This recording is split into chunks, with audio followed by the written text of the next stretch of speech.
आता आपण तुमच्या समोर त्याच्यात पाणी घातलं, जे बिस्लरीचं पाणी जे आजच्या मार्केटमध्ये बघायला गेलं आज करोडोनी त्याचं टर्नओव्हर आहे वर्षाचे, पण ते आपल्याला कुठल्या लेवलचं पाणी देतं ते आता आपण थोडक्यात चेक करू. पहिले पाण्याची माहिती घेऊ. पाणी हे पावसाचं पाणी जमिनीत येतं, जमिनीचं पाणी झरा बिरा धबधबा याच्यातनं ते नदी वाटे आपल्या समुद्राला जातं. पण जेव्हा झऱ्याच्या मार्फत येतं ते किंवा धबधब्याच्या मार्फत येतं तर ते अल्कलाईन मिनरल्स घेऊन येतं पाणी. पण ते जे शेताच्या मार्फत ते विहिरीमध्ये जातं किंवा खाली खोलवर जातं, त्याला बोरिंग करतात आणि विहिरीमध्ये जातं.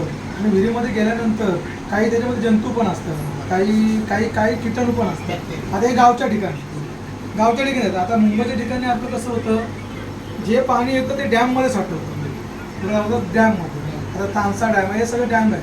आता ते डॅममधलं पाणी पाईपलाईनच्या माध्यमातून आपल्या खिंडीपाड्याला एक मोठं प्रोजेक्ट आहे. 110 MLT ते प्रोजेक्ट आम्हीच केलं आहे. खिंडीपाड्याला येते, त्याच्यामध्ये तिथं डॅम पण आहे मोठा. त्या डॅममध्ये म्हशी मारायची. हां, मोठे मोठे जनावर. आणि पाईपलाईन एवढे नाही मग आपण घरामध्ये आरो लावलाय, घरामध्ये काय केंट लावलंय, फिल्टर लावलं, बरेच काहीतरी करून ठेवलेत आपण का की शुद्ध पाणी यावं. पण आरो बेंड आहे, आरो ही घातक आहे. म्हणजे आरो काय करतं, तुमच्या पाण्याचे मिनरल्स सगळे काढून टाकतं आणि शुद्ध पाणी देतं. पावसाचं पाणी जर तुम्ही घेतलात ना तर ते 3 ते 4 TDS आहे. 3 ते 4 TDS मध्ये टाकलात ना तुम्ही तर 3 ते 4 5 त्याच्यावरती नाही द्यायला कॅल्शियम कमी झालं त्यांचे. आरो तुम्ही पाणी एकदम क्लिअर पिताय ना, त्याच्यामध्ये मिनरल्स नाही, काय नाही, काहीच नाही त्याच्यामध्ये.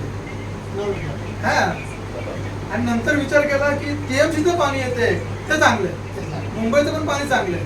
पण चांगलं असून त्याच्यामध्ये बॅक्टेरिया आहे, काही घातक द्रव्य आहे, ते काढू शकत नाही आपण, किंवा त्याला शुद्ध कसं करणार आपण. मग एक अल्कलाईन ज्यावेळी ते आम्ही डेमो दाखवल्याच्या नंतर त्या लोकांनी डिसिजन घेतलं.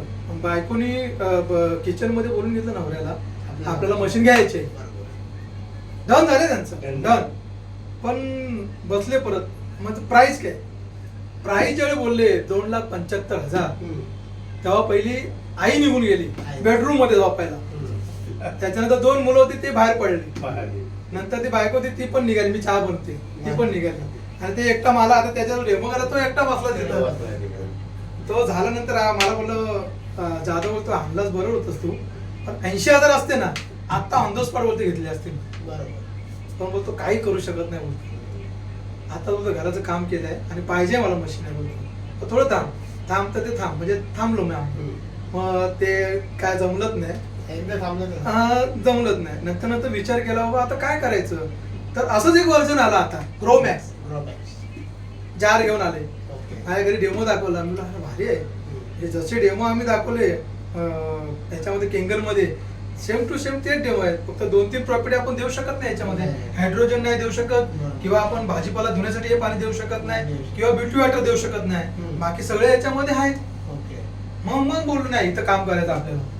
आणि मग याचा अभ्यास केला. मी स्वतः पाणी पितोय, स्वतः जेवणामध्ये पाणी वापरतोय.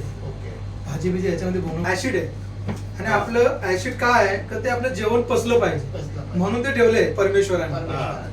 आणि आपलं ऑलरेडी शरीरामध्ये जे रक्त आहे ना ते 755 ह्या pH चे, म्हणजे अल्कलाईन रक्त आहे आपलं रक्त. ते परमेश्वर निर्माण केलं, ते अल्कलाईन रक्त निर्माण केले.